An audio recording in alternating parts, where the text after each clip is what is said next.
اقوام متحدہ میں پاکستانی مشن کی نمائندہ سائمہ سلیم کا بھارت کو بھرپور جواب. کہا جموں کشمیر بھارت کا نہ کبھی تھا نہ کبھی ہوگا. بھارت نے کشمیر پر جابرانہ قبضہ کر رکھا ہے. زیادہ بندہ نہر میں کود کے مر جائے, کبھی کبھی دل چاہتا ٹاور سے گر کے مر جائیں, کبھی کبھی رکشا چلاتے جا رہے رکشا ہی مار دیں کسی کے اندر. اتنے آوازار ہو گئے ہیں. اتنی نا امیدی کیوں ہے؟ تو پاکستان میں رہ کیا گیا ہے؟ کیا رہ گیا ہے؟ کچھ رہ گیا؟ کچھ بھی نہیں رہ گیا. ایک ہاتھ میں کٹورا دوسرے ہاتھ میں آتنکی فیکٹری کی چابی لیے گھوم رہے پاکستان نے پھر سے بھارت کے خلاف دنیا کے منچ سے رونا دھونا شروع کیا. پھر کیا تھا, بھارت نے یونائٹڈ نیشن کی بھری سبھا میں پاکستان کی وہ زوردار دھلائی کی کہ اب وہ گھبرا گیا. تو اوریجنلی یہ ہماری ایک تو فارن پالیسی نہیں ہے. فارن پالیسی یہی ہے جہاں سے پیسہ ملتا ہے ہم ان کے ساتھ اٹیچ ہوتے ہیں, یہ فارن پالیسی ہے. انڈر دیز سرکمسٹانسز, اور اس وقت پوری دنیا میں شور ہے آپ کے آپ کی اکنامک اسٹیبلٹی کے بارے میں, اور اس کے بعد آپ کی پولیٹیکل اسٹیبلٹی کے بارے میں. You called Pakistan, your neighbor, the epicenter of terrorism. Well, I did it again today without using the word Pakistan. Yes, and this doesn't sound very diplomatic, does it? No, because you are a diplomat doesn't mean you are untruthful. I could use much harsher words than epicenter.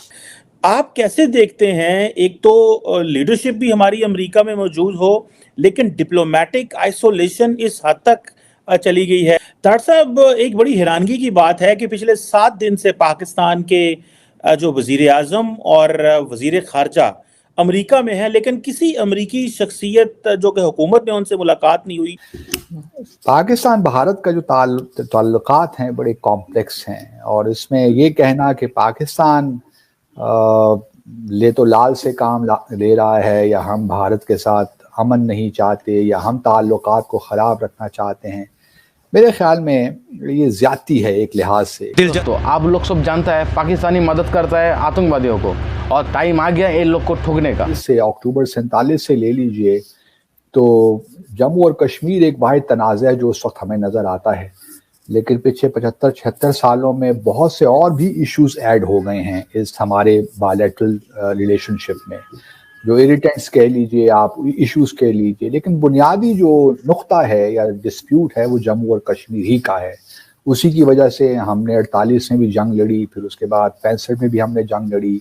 تو یہ تمام جتنی بھی ہماری mutual عداوت ہے یا ہاسٹیلیٹی ہے اس کا شاخسانہ جموں اور کشمیر ہی ہے. پاکستان کے موجودہ پرائم منسٹر کی ایک ٹویٹ سامنے آتی ہے, ہندوؤں کو لے کے کنٹروورشل ٹویٹ سامنے آتی ہے جس کے حوالے سے اس ویڈیو میں بات کریں گے. پاکستان میں مائنورٹیز کے حوالے سے حال یہ ہے کہ ابھی انوار الحق کاکڑ صاحب کی ایک ٹویٹ بہت زیادہ وائرل ہو رہی ہے جو کہ پاکستان میڈیا اور اوور آل انٹرنیشنل لیول پہ بھی دیکھی جا رہی ہے. خود وہ بلوچستان سے بلانگ کرتے ہیں, وہاں پہ بھی مائنورٹیز رہتے ہیں, ہندو کمیونٹی رہتی ہے اور دوسرے کمیونٹی رہتی ہیں. ان کی ٹویٹ ہے جو 1-2 سال 3 سال پہلے انہوں نے کی. انہوں نے بولا کہ ہم ویٹ کریں گے کب پاکستان کے سارے جو ان سے ہندو ہیں جو وہ اسلام میں داخل ہو جائیں.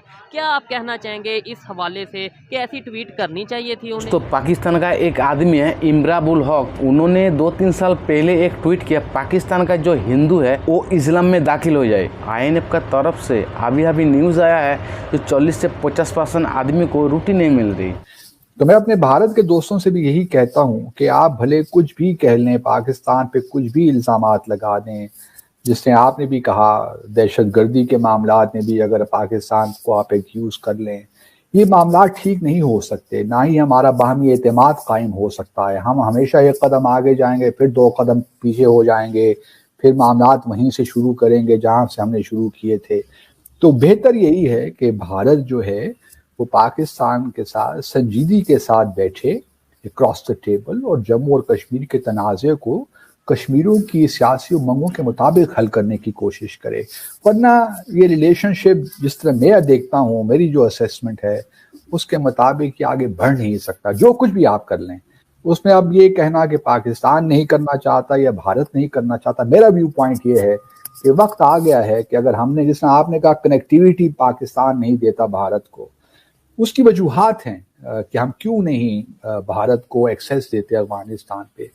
جب میوچل ہاسٹیلیٹی ہوتی ہے, باہمی اعتماد نہیں ہوتا. مثال کے طور پر آپ کو میں مثال دوں کہ اگر ایک ٹرک یا کنٹینر سامان لے کر آ رہا ہے, بھارت کا ایکسپورٹ جا رہی ہے تھرو پاکستان واگا کے تھرو, اور وہ لاہور سے آتے آتے پشاور پہنچتی ہے, اور خدا نہ خواستہ اس دوران اس کنٹینر کے ساتھ کچھ ہو جاتا ہے, کوئی قتل ہو جاتا ہے, کوئی بام ایکسپلوڈ ہو جاتا ہے, کوئی ایکسیڈنٹ ہو جاتا ہے, کچھ اور چیز ہو جاتی ہے, تو اس کے ریپرکشنز کیا ہوں گے آپ بھی جانتے ہو, میں بھی جانتا ہوں. تو جب تک ایک میوچل ٹرسٹ قائم نہیں ہوتا اس وقت تک اس قسم کی جو چیزیں ہیں کنیکٹیویٹی کی, ریجن انٹیگریشن کی, یہ سارے ہماری خواہشات تو ہو سکتی ہیں لیکن ان کو آپ امپلیمنٹ نہیں کر سکتے. نقطہ یہ ہے کہ کیا بھارت سنجیدہ ہے جموں اور کشمیر کے تنازع کو حل کرنے کے لیے؟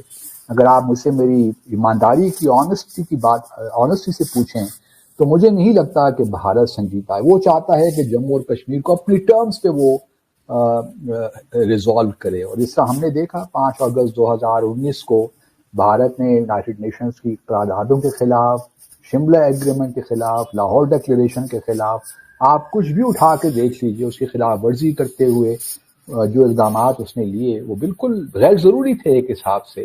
اور اگر بھارت کو اب بھی یہ ایک ایروگنس یا ہوبرس ہے اور اعتماد ہے کہ وہ جموں اور کشمیر کے معاملات کو اس طرح ٹھیک کر لے گا, تو دیکھتے ہیں. آئیے تو اب کشمیری خود بتائیں گے کہ انہوں نے آیا ایکسیپٹ کیا کہ نہیں کیا, اور وہ اپنی جدوجہد کو کس طرح آگے لے کر جانا چاہتے ہیں. لیکن سر ہم نے تو یہ دیکھا کہ وہاں پہ ڈیولپمنٹ ہو رہی ہے. جس وقت 370 اور 35A ہٹایا گیا تھا تو پاکستان کی طرف سے کوئی بات نہیں کی گئی. عمران خان کی گورنمنٹ تھی اور بالکل خاموش رہے, کسی قسم کا کوئی بات یا کوئی سخت قسم کا سٹیٹمنٹ یا کچھ نہیں کیا, سوائے اس کے کہ ہاں ٹھیک ہے ہر فرائیڈے کو وہ کہتے تھے 5 منٹ کے لیے کھڑے ہو جائیں اور اس قسم کی چیزیں ہوئی, اس سے زیادہ کچھ نہیں. ساتھ ساتھ جو ہمارے آرمی چیف تھے پہلے باجوہ صاحب, انہوں نے بھی کہا کہ ہم 10 سے 20 سال کے لیے جو ہے یہ کشمیر ایشو کو سائڈ پہ رکھ دیں اور اس کے بعد بھارت سے باقی چیزوں میں بات کریں, چاہے وہ ٹریڈ ہو یا کچھ بھی. بھارت نے سر وہاں پہ جو ڈیولپمنٹ شروع کی ہے جس میں بہت سی گلف کنٹریز کا بھی ہاتھ ہے اور وہ بھی ان کی مدد کر رہے ہیں, تو وہ دیکھ کر تو یہاں کے جو ہماری سائڈ پہ جو کشمیر ہے وہاں کے لوگ بھی کہتے ہیں کہ جی ہم نے تو بھارت کے ساتھ مل جانا ہے کیونکہ وہاں پر اتنا کچھ ہو رہا ہے اور ہمارے یہاں تو جو روڈز ہیں وہ تک صحیح نہیں بنی ہوئی. تو ہم نے دیا کیا ہے اپنی سائڈ پہ کشمیریوں کو؟ اور جہاں تک آپ قرارداد کی بات کر رہے ہیں یونائٹڈ نیشن کی, تو سر اس میں تو لکھا ہے کہ پاکستان اپنا حصہ خالی کرے, اپنی فوجیں باہر نکالے, اس کے بعد ہی وہاں پر ریفرنڈم ہوگا یا اس کے بعد ہی لوگوں سے پوچھا جائے گا کہ کس کے ساتھ رہنا ہے یا کہاں جانا ہے. تو پاکستان تو فوج ہی نہیں نکالتا باہر. اچھا, آپ نے 2 سوال کیے, جب آپ کا دوسرا سوال ہے اس کا جواب میں پہلے دے دیتا ہوں, کیونکہ بھارت میں بھی یہ بڑا پروپیگنڈا کیا جاتا ہے کہ پاکستان نے خود اقوام متحدہ کی قراردادوں پہ عمل درآمد نہیں کیا اور وہ بھارت سے ہی تقاضا کرتا ہے کہ پلیبسٹ وہاں پہ کروایا جائے. دیکھیے جس قرارداد کا آپ ریفرنس دے رہی ہیں یہ 13 اگست 1948 کی قرارداد ہے, United nations commission for India and Pakistan. یہ یاد رہے کہ یونائٹڈ نیشن سیکیورٹی کونسل کی قرارداد نہیں ہے, جو United nations commission for India and Pakistan UNCIP کی قرارداد ہے 13 اگست 1948 کی. اس میں بالکل آپ ٹھیک فرما رہی ہیں کہ یہ کہا گیا تھا کہ پاکستان آزاد جموں اور کشمیر سے اپنی فوجوں کو اور جو بھی ٹرائبلز وہاں تھے ان کو وہاں سے وڈرا کرے. لیکن پاکستان نے کبھی بھی اس ریزولوشن کو, اگر آپ پورا UN کا سیکیورٹی کونسل کا ریکارڈ پڑھیں, پاکستان نے کبھی بھی اس ریزولوشن کو تسلیم نہیں کیا. ہمارے بہت سے تحفظات تھے اس کے بارے میں, اس لیے ہم دوبارہ یونائٹڈ نیشن سیکیورٹی کونسل واپس گئے کہ جی ہمیں یہ منظور نہیں ہے, کیونکہ جو ہی ہم نے اپنی وڈرا کی تو ہمیں یہ خدشہ ہے کہ بھارت دوبارہ آزاد جموں اور کشمیر کے. تو آپ لوگوں نے سنا پاکستانی میڈیا پورا ڈرے ہوئے ہے, پوک تو لیں گے, پاکستان کا اندر گھس کے بھی ماریں گے. ملتے ہیں نیکسٹ ویڈیو میں. جے ہند.